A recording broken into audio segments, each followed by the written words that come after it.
Soal siapa yang bisa dan pantas menggantikan Soekarno kelak, sebenarnya tak hanya nama Yani atau Omar Dhani yang muncul kala itu. Soebandrio yang secara formal adalah orang kedua setelah Soekarno dalam kekuasaan hingga tahun 1965, justru menggambarkan adanya dua tokoh yang memiliki peluang seimbang, yakni Jenderal Abdul Haris Nasution dan Letnan Jenderal Ahmad Yani. Spekulasi yang berkembang, jika Bung Karno meninggal atau sudah tidak lagi mampu memimpin Indonesia, maka pengganti yang paling cocok adalah antara Yani dan Nasution. Sebenarnya, pada sisi lain Soebandrio sendiri pun kerap disebutkan termasuk yang memiliki peluang untuk itu. Yang tidak banyak diketahui orang, ungkap Soebandrio, dari sekian perwira senior yang paling ditakuti Presiden Soekarno saat itu adalah Nasution. Sampai-sampai Presiden Soekarno menjuluki Nasution sebagai pencetus gagasan negara dalam negara. Selain sangat berpengalaman di bidang militer, Nasution juga matang berpolitik. Dia pencetus ide dui fungsi ABRI melalui jalan tengah tentara. Ia berpengalaman melakukan manuver-manuver politik yang dikoordinasi dengan menggunakan kekuatan militer, agar tentara bisa masuk ke lembaga-lembaga negara secara efektif di pusat dan daerah.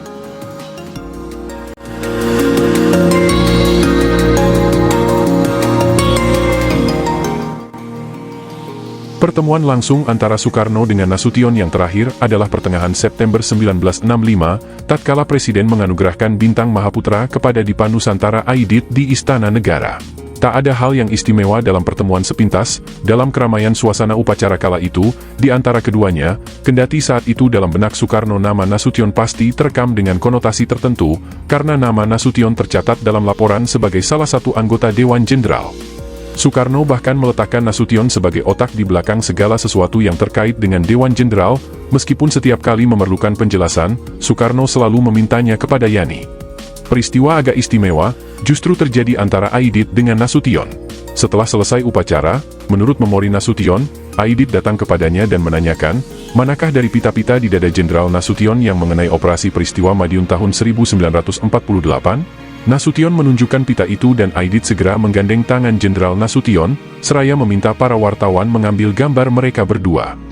Hanya beberapa hari sebelumnya, 13 September 1965, juga di istana, Presiden Soekarno menyerang Jenderal Nasution, meskipun tanpa menyebut nama. Dalam pembukaan pertemuan gubernur se-Indonesia, Soekarno kembali mengulangi tentang adanya anak-anak revolusi yang tidak setia pada induknya, yakni sebarisan Jenderal Brengsek, yang semua orang tahu terutama ditujukan kepada Nasution. Ini bukan pertama kali dilontarkan Soekarno, terutama sejak ia menerima informasi-informasi tentang adanya Dewan Jenderal yang bermaksud menggulingkan dirinya. Pada waktu yang bersamaan, para pemimpin PKI melontarkan pernyataan-pernyataan senada, sehingga tercipta opini bahwa Soekarno memang betul-betul telah seiring sejalan dengan PKI, sesuatu yang kelak harus ditebus Soekarno dengan mahal. Praktis sepanjang September 1965, PKI menyerang secara agresif lawan-lawan politiknya, terutama kelompok-kelompok tentara yang dikaitkan dengan Jenderal Abdul Haris Nasution. Seraya menggambarkan adanya kelompok jenderal yang tidak loyal kepada Soekarno, Harian Rakyat 4 September menulis bahwa para perwira tentara itu dalam pola maling teriak maling, menuduh seakan-akan PKI mau melakukan KUP. Tetapi sementara itu, pada tanggal 9 September, adalah DN Aidit sendiri yang menggambarkan akan terjadinya sesuatu dengan mengatakan, kita berjuang untuk sesuatu yang pasti akan lahir. Kita kaum revolusioner adalah bagaikan bidan daripada bayi masyarakat baru itu. Sang bayi pasti lahir, dan kita kaum revolusioner menjaga supaya lahirnya baik dan sang bayi cepat jadi besar. Ucapan ini diperkuat Anwar Sanusi. 5 hari kemudian, 14 September, di depan Sidang Nasional Sopsi Aidit mengatakan, bahwa yang paling penting sekarang ini, bagaimana kita memotong penyakit kanker dalam masyarakat kita, yaitu setan kota. Kalau revolusi mau tumbuh dengan subur, kita harus menyingkirkan kaum dinasti ekonomi, kabir dan setan kota, dari segenap aparatur politik dan ekonomi negara. Akronim kabir digunakan untuk kapitalis birokrat. Di depan karyawan BNI, 17 September, Aidit mengatakan, kabinet sekarang belum nasakom, hanya mambu nasakom. Lalu 21 September di depan Sarbupri, Aidit menyatakan, jangan berjuang untuk satu ikan asin. Jangan mau jadi landasan, jadilah palu godam. Seraya menggambarkan bahwa para menteri hidup dari distribusi kewibawaan dari Bung Karno, ia sebaliknya melukiskan, kaum proletar tidak akan kehilangan sesuatu apapun kecuali belenggu mereka. Paling agresif adalah ucapan-ucapan Aidit di depan Kongres ketiga CGMI, 29 September 1965. Mahasiswa komunis harus berani berpikir dan berani berbuat. Bertindak dan berbuat dengan berani, berani. Sekali lagi berani. Pada acara itu Aidit melancarkan serangan khusus kepada HMI, yang beberapa waktu sebelumnya sempat dibela oleh Ahmad Yani. Bahkan sebenarnya Aidit malam itu seakan melawan Soekarno, ketika ia menanggapi pidato Waperdam II Leimena. Sang Waperdam yang berbicara sebelum Aidit, malam itu mengatakan, bahwa sesuai sikap Presiden Soekarno, hendaknya HMI tak perlu lagi dipersoalkan lebih lanjut. Menurut Leimena, bukankah beberapa hari sebelumnya, 22 September, Presiden telah menyatakan penolakannya terhadap tuntutan pembubaran HMI yang disampaikan kepadanya. Namun Aidit yang berbicara kemudian, seakan mengolok-olok Leimena dan sekaligus dianggap menantang Soekarno, mengatakan bahwa kalau CGMI tidak bisa melenyapkan HMI, sebaiknya mereka memakai sarung saja. Soekarno yang sebenarnya merasa tersinggung, tetap mengendalikan diri dengan baik. Ia mengatakan HMI tak perlu dibubarkan. Namun, bila mana HMI ternyata menyeleweng dari garis revolusi, ia sendiri akan melarang dan membubarkan HMI.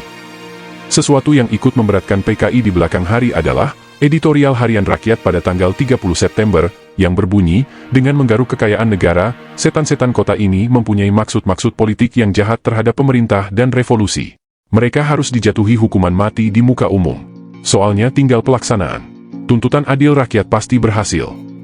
Editorial ini seakan membayangkan suatu pengetahuan tentang rencana PKI berkaitan dengan kematian para jenderal melalui suatu hukuman mati oleh rakyat atau kekuatan revolusioner.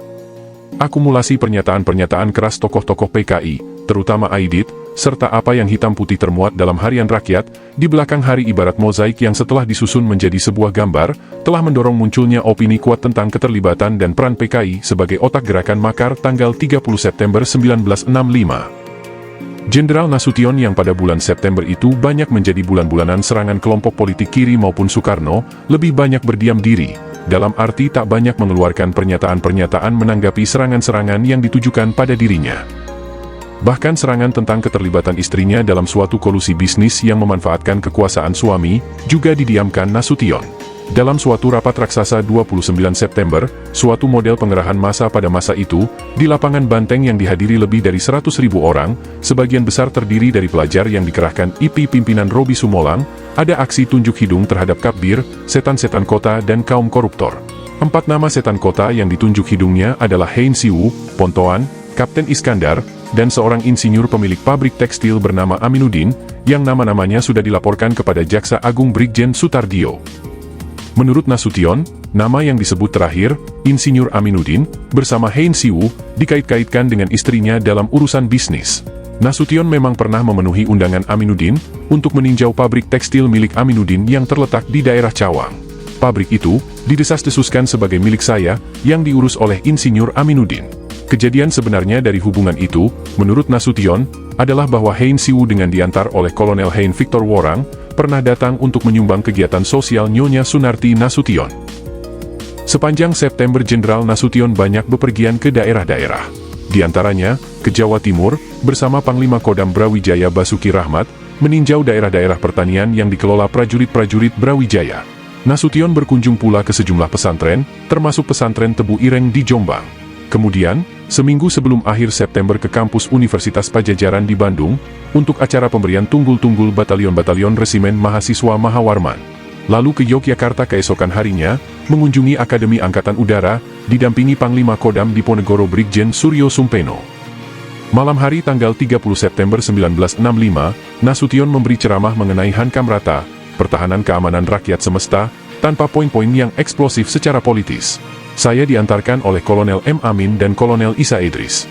Rupanya selama saya berceramah, ada kelompok pemuda yang tidak dikenal yang terus mengawasi, sehingga terjadi bentrokan dengan para mahasiswa yang bertugas sebagai penjaga keamanan. Pada malam yang sama, menurut Nasution, iparnya yang bernama Sunario Gondokusumo, melihat Kolonel Latif, Komandan Brigif 1 Kodam Jaya, memeriksa penjagaan di rumah Jenderal Nasution.